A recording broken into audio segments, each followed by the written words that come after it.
Hey, day 19 for my 30-day vulnerability challenge. And it's after 9 o'clock at night, and I'm actually having trouble coming up with something to be vulnerable about because, oddly, I'm swinging the pendulum in the opposite direction, and after a few days of feeling very vulnerable and crappy and gloomy, I'm on the other side of that and feeling kind of on top of the world and a bit invincible, which, I don't know, feels a little dangerous, but but so be it. So what I decided is I'm going to take this deck of cards from the Vulnerability is Sexy card deck, and I am actually going to just kind of randomly go through the deck here, and I'm going to hold up my question for the day.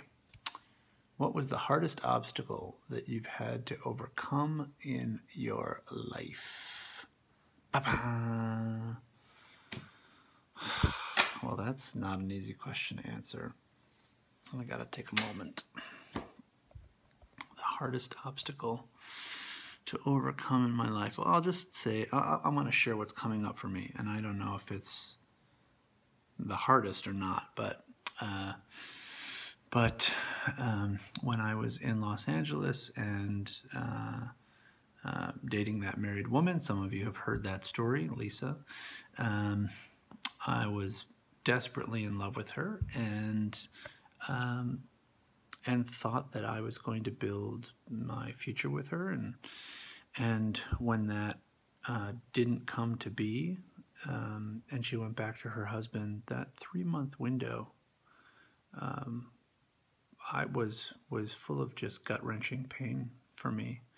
I think I had come to the realization at that time in my life that commitment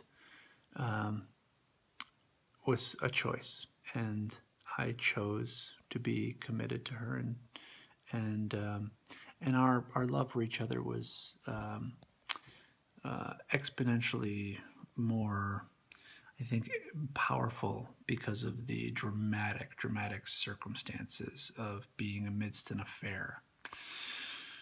And so the heartbreak around that was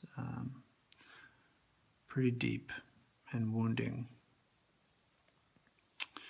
Yeah, so yeah, that was an intense, painful period. Was it the hardest obstacle I've had to overcome? I don't know, not sure, but that's what resonated and came up for me when I saw that question. Very trying time. That relationship taught me a lot, though.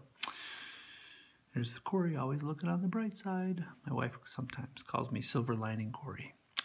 If my vulnerability challenge inspires you, I hope that you'll share something real today with me, with your community, with someone that you care about in your life. I would certainly love to hear it.